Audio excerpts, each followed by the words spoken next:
Bismillahirrahmanirrahim. Assalamualaikum warahmatullahi wabarakatuh. Alhamdulillah.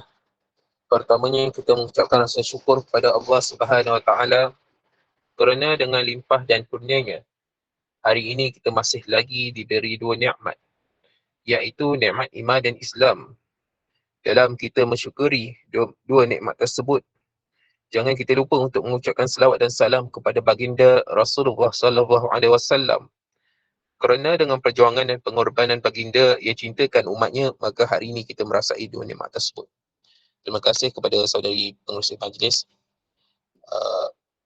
yang berusaha, staf pimpinan PMG, staf pimpinan kelab siswa PMG serta seluruh muslimin muslimat yang dirahmati dan diredai oleh Allah Subhanahu wa taala. Alhamdulillah, pada malam ni kita dapat bersama dalam Yadul Udia Siswa, yang mana pertemuan kita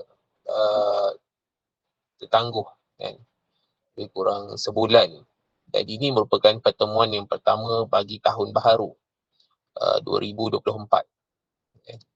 Yang mana kalau kita soroti perkongsian yang telah saya berikan pada tahun yang lepas, kan, kan, banyak berkisar berkaitan tentang isu-isu semasa, kan, isu-isu berkait tentang serangan pemikiran dan ataupun Ghazwatul Fiqh, kan, dan pelbagai isu, kan, isu-isu yang berlaku pada hari ini, kan, sama ada isu itu kita sedar ataupun tidak, kan. Kerana apa? Kerana kita sebagai orang Islam, kan, tugas kita bukan hanya semata-mata kita solat, berzikir, berpuasa, membayar zakat semata-mata tu, tak, kan, tak, kan. Sebab tu kalau kita baca kitab-kitab sirah, kan, bagaimana perjalanan dakwah yang dilalui oleh baginda Rasulullah sallallahu alaihi wasallam selama 23 tahun, kan, bermula daripada Nabi menerima wahyu pada umur 40 tahun, kan, sehinggalah Nabi wafat pada umur 63 tahun, kan. Kalau kita pecahkan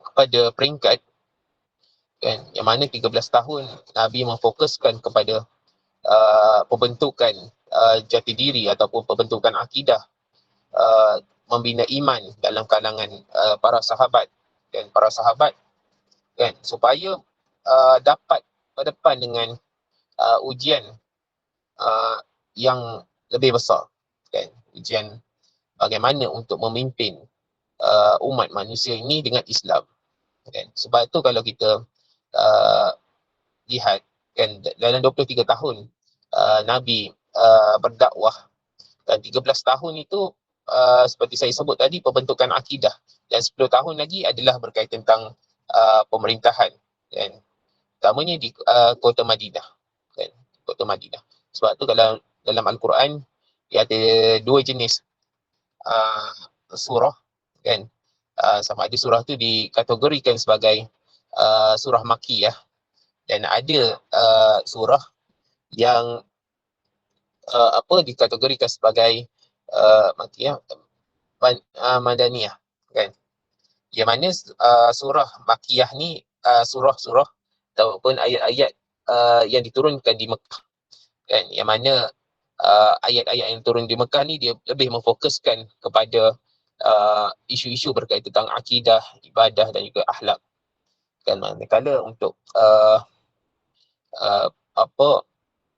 surah-surah ataupun ayat-ayat yang dikategorikan sebagai surah Madaniyah, kan, yang mana surah itu diturunkan di Madinah, kan, dia lebih menyentuh berkaitan tentang sistem kehidupan manusia itu sendiri, kan.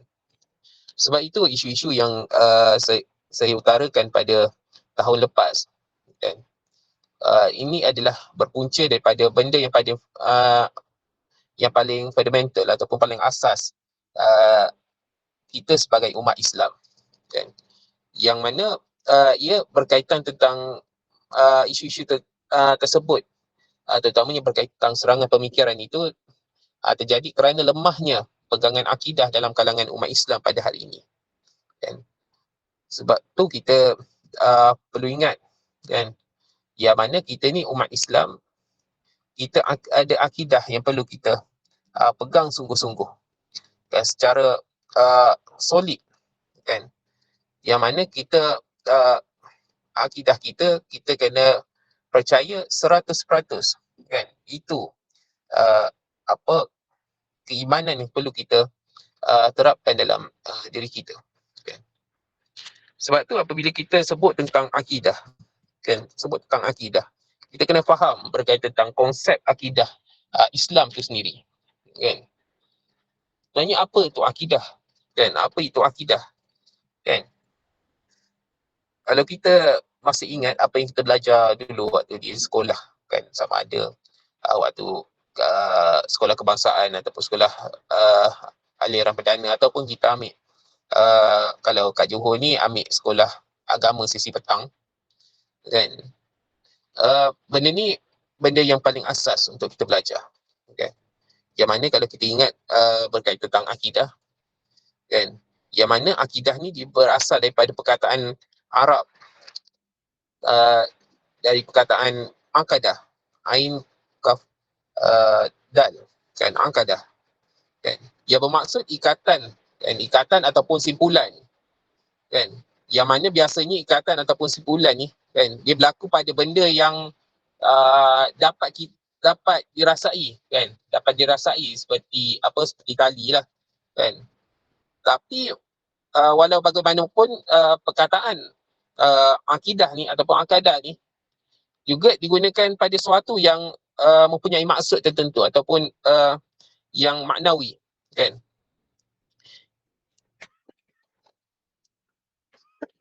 Yang mana dari maksud ni lahirlah perkataan akidah, kan. Ataupun kalau dari sudut bahasanya adalah ikatan, kan, ikatan ataupun simpulan, kan. Simpulan yang mempunyai makna tertentu lah, yang terkhusus dalam keimanan ataupun kepercayaan, kan. Yang mana akidah ni boleh difahami dengan kepercayaan yang terikat kuat dan tersimpul erat dalam hati terhadap sesuatu perkara yang kita yakin benar dan hak, kan. Kita pegang betul-betul, kita percaya betul-betul, kan, yang kita percaya benda itu benar, kan. Sehingga kan dia tak mungkin berpecah ataupun tercerai ataupun terurai, kan. Itu secara secara yang kita boleh faham lah, yang akidah yang nak dimaksudkan daripada perkataan akadah tu sendiri, kan. Yang mana secara praktikalnya, kan, senang nak faham, kan, akidah ni dia merupakan perjanjian keimanan ataupun kepercayaan yang kuat di antara manusia dengan penciptanya, kan. Penciptanya siapa? Allah, kan, pada Allah, kan. Yang mana akidah Islam saja yang benar dan betul, kan. Manakala yang lain tu adalah palsu dan batil, kan. Kita tak boleh rasa semua agama tu sama. Tak sama, kan, tak sama, kan. Sebab kita kena yakin yang agama kita tu adalah yang paling benar, kan, paling benar, kan. Kadang-kadang sedih kita dengar, kan, ada orang nak tunjukkan yang kita ni terlampau toleransi sehingga kan kita menyamakan agama kita ni dengan agama lain, kan. Seolah-olah kita mengiktiraf apa ajaran tersebut, kan. Sehingga kan kita rasa malu untuk kita menyatakan kebenaran Islam tu, kan. Jadi benda tu kita kena kita kena sedarlah benda tu, kan, agar benda tu tidak tidak menjangkiti diri kita, kan. Yang mana konsep akidah tu sendiri sebenarnya seperti yang yang dijelaskan, ini kita juga boleh istilahkan sebagai iman, sebagai iman. Okey, sebagai iman. Kan? Sebab tu apabila kita sebut tentang unsur-unsur pembentukan akidah, kan, pembentukan akidah, yang mana ulama berpendapat bahawa unsur-unsur pembentukan akidah dia terdiri daripada 4 unsur, kan, 4 unsur, kan, iaitu unsur akal, kan, unsur akal ataupun apa kita panggil sebagai pemikiran, kan. Yang kedua adalah unsur iradah, kan, iradah. Iradah ni apa? Daya pemilihan, kan. Yang ketiga adalah unsur wujudan ataupun wujudan apa? Perasaan. Okey. Yang keempat adalah unsur hidayah. Dan hidayah ni semua maklumlah, petunjuk, kan, petunjuk. Yang mana keempat-empat unsur ni dia saling uh, berkaitan erat, kan, dia ada talian yang erat dan juga kuat, kan, yang mana akal tu sendiri berperanan untuk memikirkan kejadian Allah, apa yang Allah jadikan, dan memikirkan baik buruk sesuatu perkara. Manakala akidah tu sendiri tidak boleh tersimpul dengan cara paksaan, yang mesti datang dengan kerelaan. Sebab tu kita sebagai umat Islam, terutama yang ingin berdakwah pada uh, orang-orang kafir, kan, ataupun orang bukan Islam ni, kan, kita tak boleh paksa dia untuk masuk Islam, tak boleh, kan. Kita cuma boleh ajak, kan, boleh ajak, dan sekiranya dia ni kita bagi penerangan sedikit tentang Islam supaya dia faham, dan dia akan pulang pada dia sama ada dia nak apa uh, beriman kepada Allah ataupun tidak, kan, ataupun tidak, kan. Kan semua kita tahu dia ada paksaan dalam agama, kan. Tapi benda tu khusus pada orang bukan Islam, kan, pada bukan Islam, sama ada dia nak terima Islam ataupun tidak. Tapi pada yang telah Islam, kan, pada yang telah Islam, dia wajib ikut apa yang telah disuruh oleh Allah Taala, dan meninggalkan apa yang telah ditegahkan oleh Allah, kan. Sebab tu kita tak boleh cakap benda ni tak boleh paksa, kan, sedangkan dia orang tu orang Islam, kan. Sebab bila kita dah mengucap 2 kalimah syahadah, kan, kita mempunyai tanggungjawab, kan, kita mempunyai taklif, kan, yang perlu kita laksanakan kepada kita sebagai hamba Allah tu sendirilah, kan. Tapi pada orang bukan Islam, terserah pada dia, kan. Kita dah terangkan tentang Islam, dia nak terima tak nak terima tu atas dia, kan, atas dia, kan. Tapi pada yang telah Islam, dia wajib sama ada dia suka ataupun tidak melaksanakan apa yang telah diperintahkan oleh Allah, dan meninggalkan apa yang ditegah oleh Allah Taala, kan. Sebab apa kita tak boleh paksa, kan? Sebab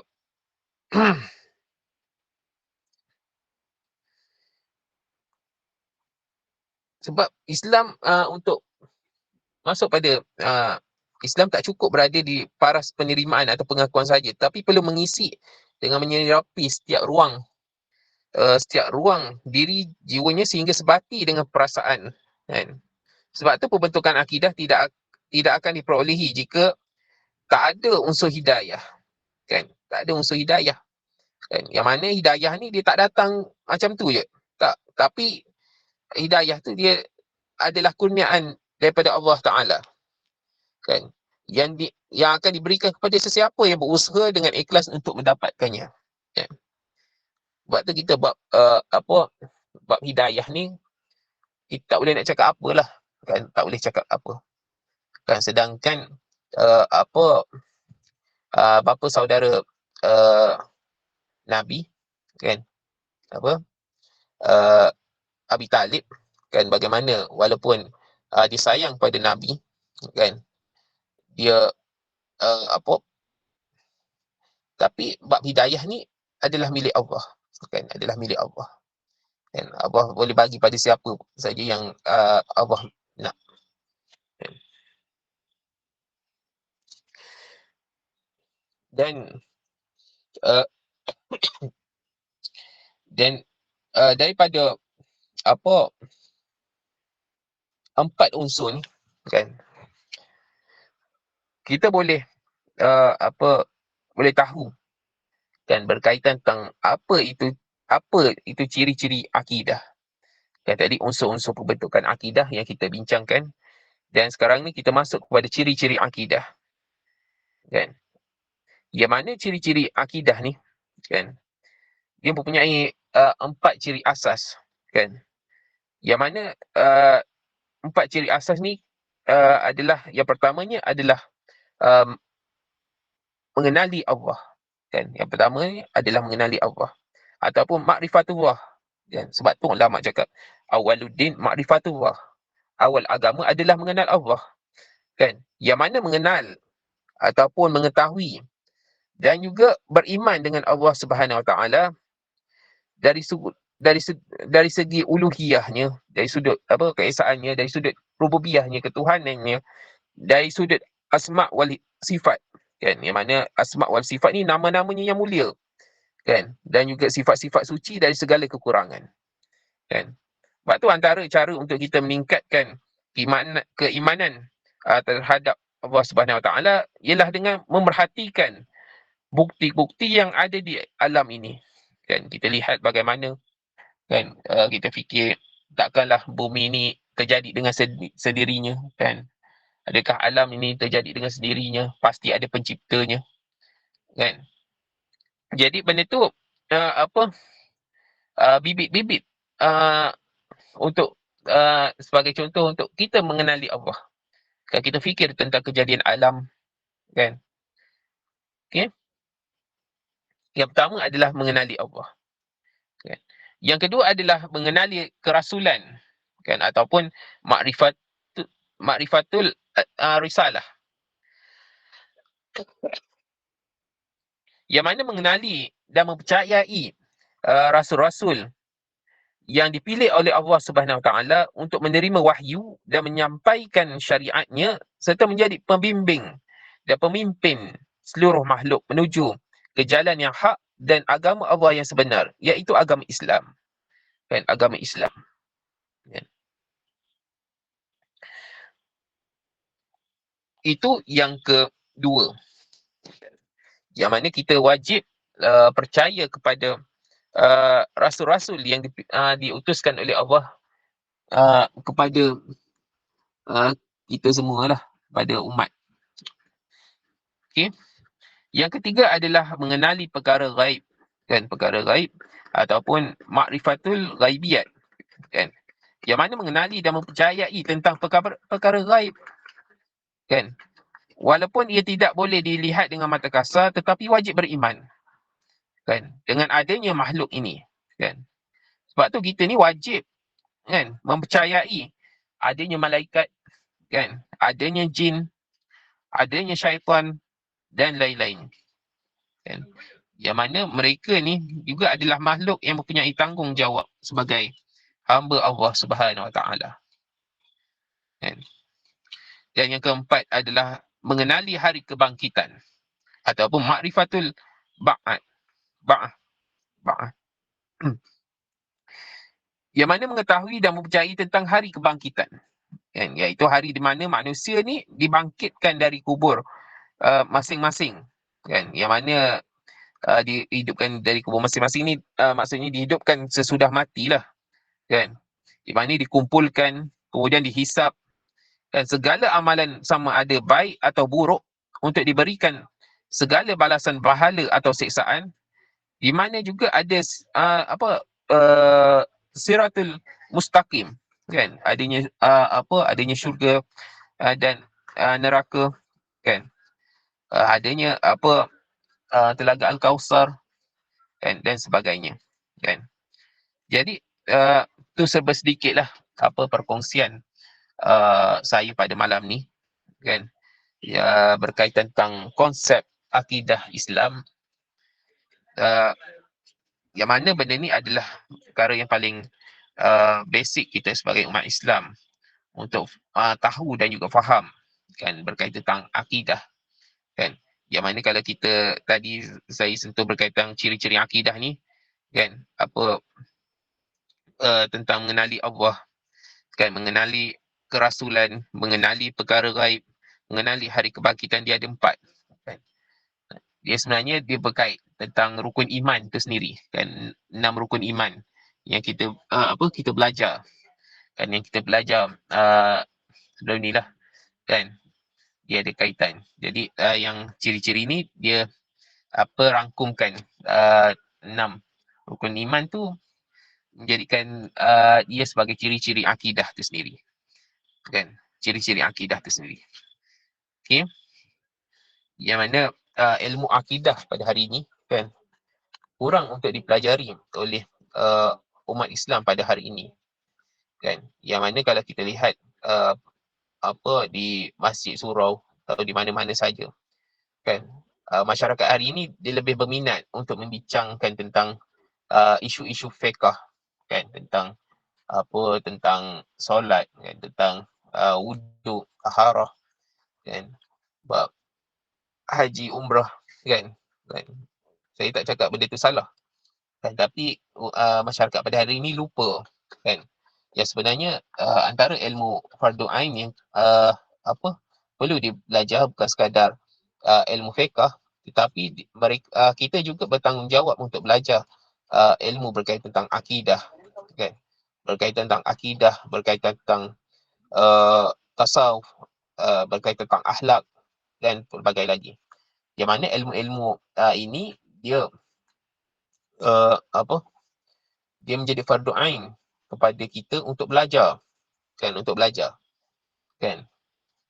Sebab kita bukan sekadar perlu faham tentang sah batalnya solat, sah batalnya zakat, puasa, ataupun haji, umrah dan sebagainya, tetapi kita kena faham, kita juga bertanggungjawab untuk belajar tentang ilmu akidah yang berkaitan tentang sah ataupun batalnya iman seseorang itu. Jadi sekadar itu saja perkongsian saya pada malam ni. Mudah-mudahan perkongsian pada malam ni memberi manfaat kepada kita semua, insya-Allah. Assalamualaikum warahmatullahi wabarakatuh.